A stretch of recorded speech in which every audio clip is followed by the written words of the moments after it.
Next बच्चों, आज हम देखते हैं कि मज़ीद ग्राफिकल कुछ टेक्निक्स के बारे में आपको बताऊंगा कि इधर लिखा हुआ है कि कुछ क्वांटिटीज़ में ग्राफ कैसा बनेगा।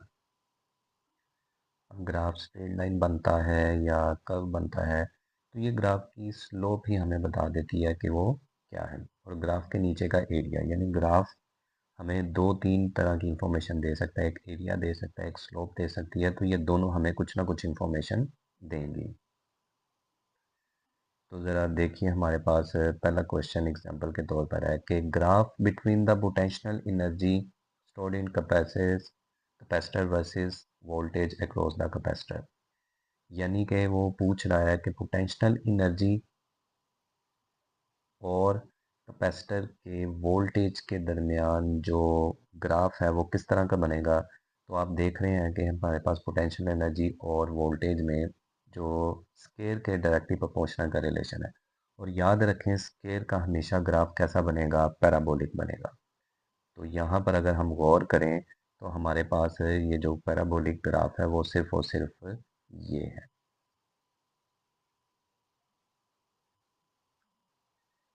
नेक्स्ट हमारे पास है एग्जांपल नंबर 2।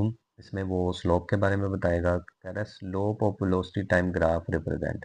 तो हम जानते हैं कि velocity over time is equal to क्या होता है, एक्सेलरेशन। तो v ओवर टी की जो स्लोप होगी वो हमें क्या बताएगी, एक्सेलरेशन। तो डेट्स वाई इसका आंसर क्या होगा, एक्सेलरेशन।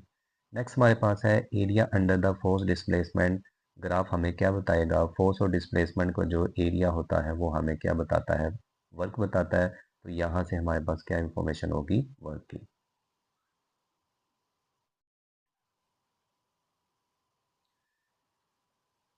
आज के इस लेक्चर में हम देखेंगे कि किसी भी ग्राफ को अगर आप देखें तो उसमें अगर आपने स्लोप निकालनी है तो उससे क्या चीज़ हमें मिलेगी, तो वो हम यहाँ पर आज डिस्कस करेंगे। तो पॉइंट ज़रा समझ लें क्या है। किसी भी ग्राफ की स्लोप किस क्वांटिटी को रिप्रेजेंट करती है, यानी स्लोप हमारी क्या हमें बता रही है, क्या इंफॉर्मेशन दे रही है। उसके लिए वो क्या कहता है कि वाई वाली क्वांटिटी पकड़ के उसको एक्स वाली क्वांटिटी पे डिवाइड कर दें, या वाई एक्सिस की इंफॉर्मेशन को एक्स एक्सिस पर डिवाइड कर दें। तो जो चीज़ आपके पास आएगी बच्चों वो हमारी क्या होगी, स्लोप होगी। तो एग्जांपल आपको पहली नज़र आ रही है कि मुझे नहीं पता ये ग्राफ किसका था, बट वाई एक्सिस पर हमें डिस्प्लेसमेंट दिया गया है और एक्स एक्सिस पर क्या दिया गया है, टाइम। वाई पर डिस्प्लेसमेंट है और एक्स पर क्या है, टाइम।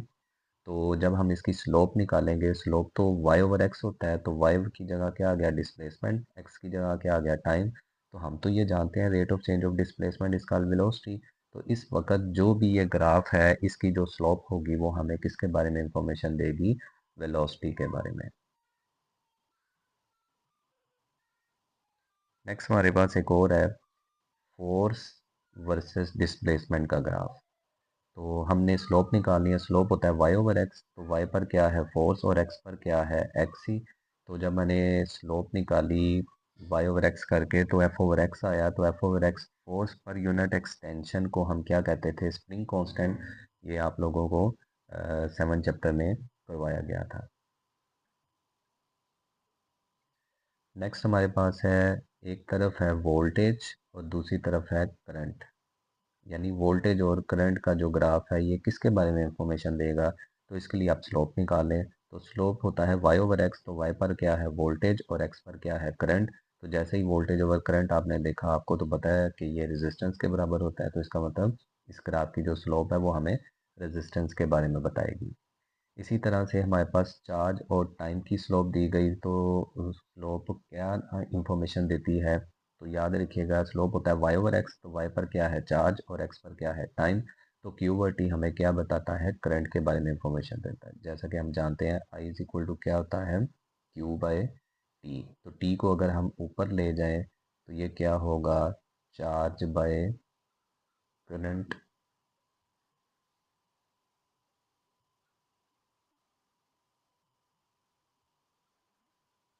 जी, तो चार्ज बाय टाइम की जो रेशो होती है वो हमें क्या देती है, करंट के बारे में इंफॉर्मेशन देती है।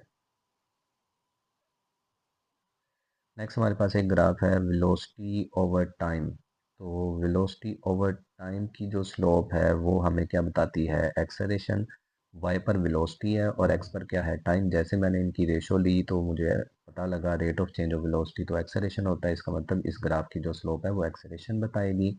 इसी तरह एक्स एक्स वाई एक्सिस पर चार्ज है और एक्स एक्सिस पर वोल्टेज है, तो मुझे नहीं पता ये स्लोप क्या इन्फॉर्मेशन देगी, तो हमने स्लोप निकाली वाई ओवर एक्स करके। वाई पर क्या है, चार्ज, और एक्स पर क्या है, वोल्टेज। तो जैसे मैंने क्यू और वी देखा, क्यू और वी मुझे पता है कि ये किसके बराबर होता है, कैपेसिटेंस के। तो इस ग्राफ की जो स्लोप है वो हमें कैपेसिटेंस के बारे में इंफॉर्मेशन देगी। इसी तरह से बच्चों लास्ट टू एग्जांपल्स रह गई हैं, इनमें देखते हैं कि करंट और वोल्टेज, यानी वाई एक्सिस पर करंट और एक्स एक्सिस पर वोल्टेज हो, तो ये चूंकि करंट ओवर वोल्टेज है ये रिवर्स है रेजिस्टेंस का, तो रेजिस्टेंस का रिवर्स होता है कंडक्टेंस। इसी तरह से एनर्जी और फ्रीक्वेंसी के दरमियान हमें ग्राफ दिया गया है, इसकी स्लोप क्या बताएगी, तो हम जानते हैं E इज इक्वल टू क्या होता है, एच एफ। तो अगर मैं एफ को एनर्जी के नीचे ले जाऊं तो ये प्लांक कांस्टेंट के बारे में इंफॉर्मेशन देता है। तो ई ओवर एफ मुझे पता है किसके बराबर है, प्लांक कांस्टेंट, तो यहाँ पर हमारे पास ये इंफॉर्मेशन हो जाती है।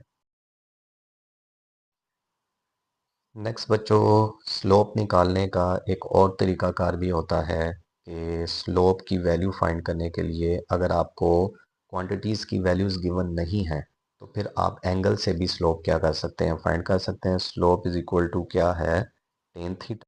स्लोप होती है टेन थीटा, और टेन थीटा हमारे पास क्या होता है, परपेंडिकुलर ओवर बेस। तो अगर आपको ग्राफ दिखाया जाए तो ये ग्राफ का ये वाला हिस्सा, वाई वाला हिस्सा परपेंडिकुलर होता है और ये वाला एक्स वाला हिस्सा क्या होता है, बेस।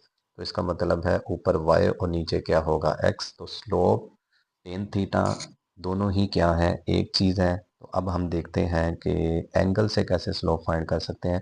उसके पहले आपको टेन के कुछ एंगल्स पता होने चाहिए, उनकी वैल्यूज़ पता होनी चाहिए। टेन जीरो पर जीरो होता है, 30 पर one over square root three होता है, 45 पर वन होता है, 60 पर स्क्वायर रूट थ्री होता है और 90 पर इनफाइनाइट होता है। तो नीचे एक एग्जांपल दी गई है, कह रहा है graph between voltage and current in SI unit is shown in figure below then resistance will be. तो हमने रेजिस्टेंस की वैल्यू फाइंड करनी है, तो हमें यहाँ पर क्या प्रोवाइड किया गया है, एंगल। तो आप जानते हैं स्लोप बराबर क्या होती है, टेन थीटा। तो स्लोप यहाँ पर किसके बराबर होगी, टेन थीटा के, और थीटा हमारे पास 60 डिग्री है, तो 60 डिग्री पर टेन का आंसर क्या होता है, स्क्वायर रूट थ्री। तो इसका आंसर स्क्वायर रूट थ्री है, तो ये आंसर आपका आ चुका। नेक्स्ट बच्चों, हमें एक ग्राफ दिया गया फोर्स एक्सटेंशन का, उसके दरमियान दो स्प्रिंग कांस्टेंट दिए गए हैं, दोनों के एंगल्स आपको गिवन है। वो कह रहा है कि इन दोनों एंगल्स पर जो स्लोप्स आ रही हैं उनकी आपने क्या फाइंड करनी है, रेशो फाइंड करनी है।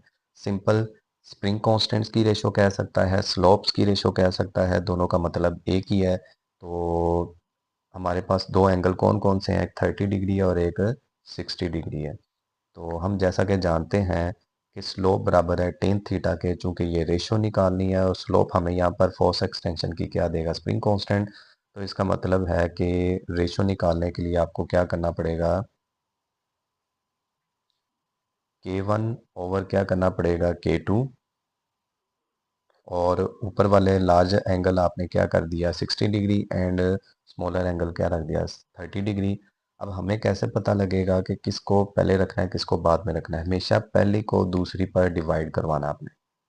अगर वो बाउंड कर दे, टू को वन पे करना है, वन को टू पर करना है, तो फिर तो क्लियर है। अदरवाइज आपने पहले को दूसरे पर ही डिवाइड करना है। टेन सिक्सटी का आंसर आता है स्क्वायर रूट थ्री और टेन थर्टी का आंसर आता है one over square root three. तो स्क्वायर रूट थ्री ऊपर है, नीचे से स्क्वायर रूट थ्री ऊपर जाके मल्टीप्लाई हो जाएगा, स्क्वायर बनेगा। तो ये स्क्वायर से स्क्वायर रूट कैंसिल, तो क्या आंसर आ जाएगा, थ्री रेशो वन। तो यहाँ पर आंसर क्या होगा, थ्री रेशो वन।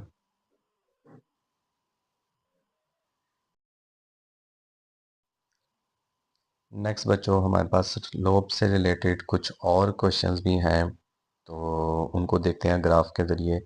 तो सबसे पहले है कि स्लोप ऑफ हॉरिजॉन्टल लाइन क्या होती है, ज़ीरो होती है। बच्चों इसको मैं कुछ इस तरह से समझाता हूँ। स्लोप का मतलब क्या है कि जिस पर चलना आपके लिए आसान हो या मुश्किल हो, वहाँ से आप स्लोप का अंदाज़ा लगा सकते हैं। फर्ज करें मैं आपके सामने तीन स्लोप्स बनाता हूँ। अब आपसे पूछा जाए जी किसकी स्लोप ज़्यादा है, अगर आपको नहीं समझ लग रही तो आप चलना शुरू कर दें इस पर। तो अगर कोई शख्स इस पर चलेगा तो उसके लिए चलना बड़ा आसान है, हॉरिजॉन्टल सरफेस पर। इस पर चलना थोड़ा सा मुश्किल हो जाएगा और इस पर चढ़ना उसके लिए सबसे ज़्यादा मुश्किल हो जाएगा। तो इसकी स्लोप क्या होगी, सबसे ज़्यादा, और इसकी स्लोप क्या होगी, ज़ीरो, और इसकी स्लोप क्या हो जाएगी, कम हो जाएगी। तो उम्मीद करता हूँ कि आपको ये पॉइंट समझ लगी होगी।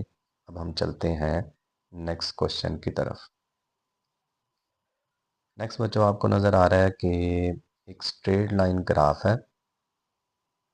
इसकी जो स्लोप है वो हर जगह बच्चों कांस्टेंट है, क्योंकि हर दो क्वांटिटीज़ के दरमियान जो रेशो होगी वो बराबरली लीनियरली इंक्रीज कर रही है। जब कोई चीज़ लीनियरली इंक्रीज करती है तो दोनों तरफ उसका बराबर इफेक्ट आता है, दोनों तरफ बराबर उसका असर होता है। तो जब दो क्वांटिटीज़ डायरेक्टली प्रोपोर्शनल में होती हैं तो याद रहे उनकी जो स्लोप होती है, जो इक्वेशन ऑफ लाइन होती है, वो कैसी होती है, स्ट्रेट लाइन होती है। नेक्स्ट आपको एक ग्राफ दिखाया जा रहा है, इसमें ये बता रहा है कि स्लोप आहिस्ता आहिस्ता इंक्रीज हो रही है। अब मैं आपको बताऊंगा कि स्लोप क्यों इंक्रीज कर रही है। तो मैं आपके लिए कुछ पॉइंट दो हाईलाइट कर देता हूँ। इन पर हम लाइन ड्रा करके देखते हैं कि क्या हमें पता लगता है स्लोप इंक्रीज कर रही है। एक ये होगी इस पॉइंट पर स्लोप टेंजेंट लाइन, और एक पॉइंट पर ये होगी। अब आप में से कौन बच्चा ज़रा गौर करेगा किस पर चलना मुश्किल है, ये ए पॉइंट वाले पर चलना मुश्किल है या बी पॉइंट पर चलना मुश्किल है। तो ऑफ कोर्स आप कहेंगे कि ये बी पर चलना हमारे लिए क्या है, मुश्किल है। तो डैट्स वाई आप देख रहे हैं जैसे जैसे मैं ए से बी की तरफ जा रहा हूँ मेरी स्लोप आहिस्ता आहिस्ता क्या हो रही है, इंक्रीज हो रही है।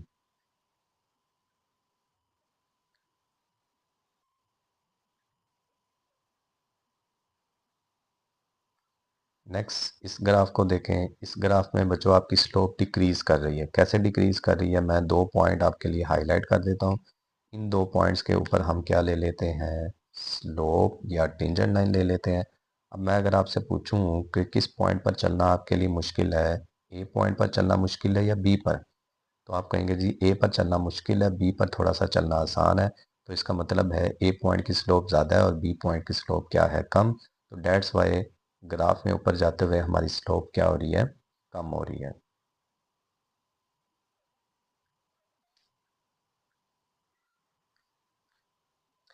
नेक्स्ट देखें, हमारे पास कुछ इस तरह का ग्राफ है। तो इस ग्राफ की स्लोप हमें क्या इंफॉर्मेशन देती है, ज़रा देखें। एक तो ये है कि इसमें कांस्टेंट आएगा आंसर, और दूसरा ये ग्राफ ऊपर से नीचे आ रहा है। तो जब कोई चीज़ ऊपर से नीचे आ रही है तो वो नेगेटिवली डिक्रीज कर रही है, तो इसके मतलब है slope is negative. And slope क्या होगी, स्ट्रेट लाइन हमेशा कांस्टेंट होती है। अगर इस तरह का ग्राफ हो तो इसकी स्लोप क्या होगी, एक तो पॉजिटिव होगी और दूसरी क्या होगी, कांस्टेंट होगी। अब जो हमारे पास एक और ग्राफ दिया गया है, इसमें देखते हैं क्या है। तो इस ग्राफ में एक तो नीचे जा रहे हैं तो हमारे पास क्या हो रहा है, स्लोप नेगेटिव आ रही है, और दूसरा हमारे पास स्लोप क्या हो रही है, इंक्रीज कर रही है। कैसे इंक्रीज कर रही है, ज़रा आइए मैं आपको पॉइंट्स के साथ समझाता हूँ। एक ये पॉइंट है और एक ये पॉइंट है। अब इस पॉइंट पर भी एक स्लोप ले ली, टेंजेंट लाइन ले ली, इस पॉइंट पर भी टेंजेंट लाइन ले ली। अब अगर आपसे पूछा जाए ए पॉइंट पर चलना मुश्किल है या बी पॉइंट पर चलना मुश्किल है, तो आप कहेंगे जाहिर सी बात है ए पर चढ़ना मुश्किल, एक पर चढ़ना थोड़ा सा आसान है, और बी पर चढ़ना हमारे लिए क्या है, मुश्किल है। तो डेट्स वाई ए से बी तक जाते हुए हमारी स्लोप क्या होगी, इंक्रीज करेगी।